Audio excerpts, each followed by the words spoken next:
और अगली बड़ी खबर, बंधकों की तलाश में जुटे 5 देश इजराइल की मदद कर रहे हैं।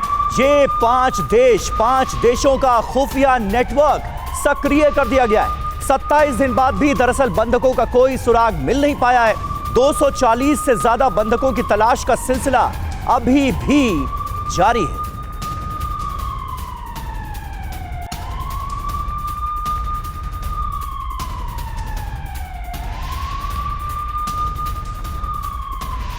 तो बंधकों की तलाश में जुटे हुए हैं 5 देश जो कि कर रहे हैं इजराइल की मदद।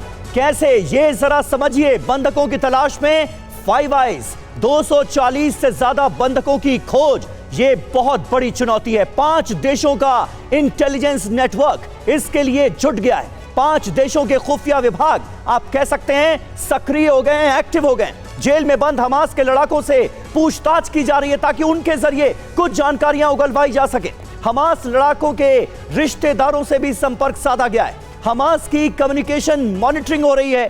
हमास और हमास के लड़ाकों के रिश्तेदारों के फोन ट्रेस किए जा रहे हैं। इजिप्ट, जॉर्डन, कतर में भी खोज जारी है। अमेरिकी स्पेशल फोर्स का भी ऑपरेशन चल रहा है और छोड़े गए 4 बंधकों की डीब्रीफिंग भी हो रही है।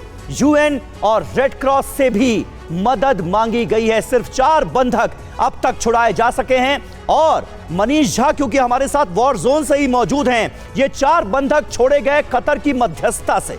कम कतर तो यही मानता है मनीष, लेकिन बाकी सारे बंधकों को हमास की कैद से कैसे और कब आजाद कराया जाएगा, ये एक बहुत बड़ा सवाल है, बहुत बड़ी चुनौती है इजराइल और तमाम मुल्कों के सामने।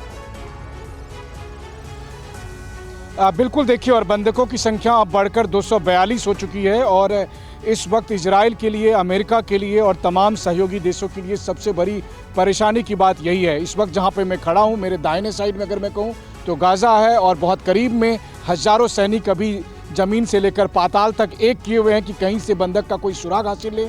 उनके पास बेस्ट टीम है, बेस्ट टीम अगर मैं कहूँ मोसाद की, सिनबेट की, तमाम जो टेक्नोलॉजी एक्सपर्ट की टीम है, लेकिन इसके बाद भी कहीं से कुछ भी नहीं पता चल रहा है। वहीं मेरे बाएं साइड में अगर मैं कहूं तो कुछ ही दूरी पर यहाँ पर कमांड एंड कंट्रोल सिस्टम है, सेंटर है, जहाँ पर कि अमेरिका के डेल्टा फोर्स समेत तमाम एलीट फोर्स के जो बड़े बड़े लोग हैं वो टेक्नोलॉजी की हेल्प से, तो कहने के लिए तो आप कहते हैं कि दुनिया का कोना कोना तक की जानकारी अमेरिका को और इजराइल को है, लेकिन इस वक्त हजारों लोग तमाम तरह के रिसोर्सेज के बावजूद ये पता नहीं कर पा रहे हैं कि वो 242 लोग आखिर हैं तो हैं कहाँ।